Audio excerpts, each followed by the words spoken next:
শুভ সকাল বন্ধুরা। আজকে আমাদের লেপচাকা 2 নম্বর দিন। সকালটা যদি এরকমভাবে পাহাড়ের মাঝে শুরু হয় কতই না ভালো লাগে। তো সকাল সকাল ব্রাশ নিয়ে আমি পাহাড়ের এই সৌন্দর্যটা অনুভব করতে থাকি।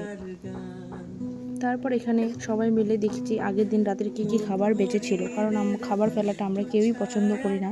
তাই যেগুলো খাবার বেঁচেছিল এরা দুজনে মিলে সব খেয়ে নিয়েছে। তারপর আমি মুখ ধুয়ে চা ম্যাগি খেয়ে একটু আড্ডা দিতে বসেছি। সবাই মিলে এভাবে আড্ডা দিতে খুব ভালো লাগে। তারপর একটু রেডি হয়ে বের হয়ে যাই ঘুরতে। ঝর্ণা দেখার জন্য বের হয়েছিলাম, কিন্তু আফসোস দেখতেই পেলাম না। তো ফিরে এসে সবাই একটু রেস্ট নিয়ে দুপুরের খাবার খেতে বসে পড়ি। তো খাবারে ছিল ডাল, আলু ভাজা, পাঁপড় ভাজা, একটা শাক আর মাছ, আচার, মাংস, নিরামিষ সবজি। খাওয়া দাওয়া করে রেস্ট নিয়ে সন্ধ্যায় বসে পড়লাম একটু আড্ডা দিতে, গান বাজনা করতে। তো এইভাবে কেটে গেল আজকের দিনটা।